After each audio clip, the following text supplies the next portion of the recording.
यवतमाल जिले में सोयाबीन की खरीद आदेशों में देरी और नाफेड द्वारा खरीद को रोकने के कारण किसानों में असमंजस की स्थिति बनी हुई है।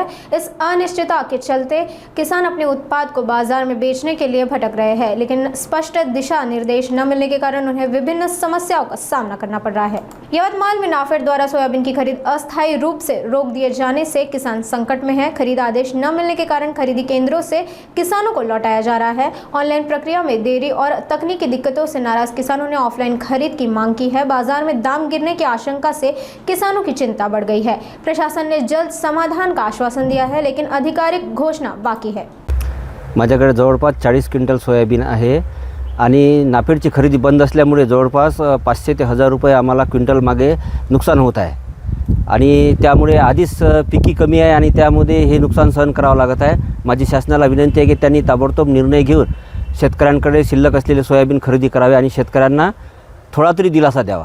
शेतकरी माल घेऊन आलेले आहे। अधिकारी वर्ग सांगत आहे की आम्हाला कोणतेही आदेश नाही आहे, त्यामुळे त्यांना त्या भाड्याचा खर्च सहन करावा लागत आहे आणि त्यांचा दिवस संपूर्ण त्या ठिकाणी जात आहे, त्याच्यामुळे त्यांना मनस्ताप सहन करावा लागत आहे। यावर्षी मुळातच यवतमाळ जिल्ह्यामध्ये अतिवृष्टीमुळे सोयाबीनचं पीक फार कमी झालेलं आहे, उतारे फार कमी आलेले आहे।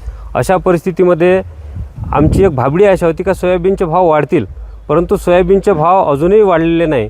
अशा परिस्थितीमध्ये नाफेडच एक आशा होती की तिथे आपण सोयाबीन विकल्यानंतर कमीत कमी हमी भावाने सुद्धा आपलं सोयाबीन शासनाकडून खरेदी व्हावं, परंतु परिस्थिती एवढी बिकट आहे की नाफेडमध्ये जेव्हा आपण सोयाबीन घेऊन जातो तर अशा परिस्थितीमध्ये की त्या सोयाबीनवर एवढी चाचण्या केल्या जातात आणि जास्तीत जास्त सोयाबीन कसं घरी जाईल शेतकऱ्यांच्या, हेच नाफेडचे धंदे आहे।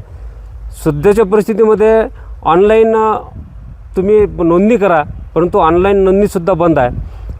शासन म्हणत आहे की मुदतवाढ दिली, परंतु त्याचे आदेशच त्या अधिकाऱ्यांना भेटलेले नाही, त्याच्यामुळे आमचं सोयाबीन अद्यापही घरी पडून आहे। आज जर प्रायव्हेटमध्ये विकतो म्हणलं तर त्याचे कमीत कमी 500 ते 1000 रुपयापर्यंत क्विंटलवर आमचं नुकसान होते।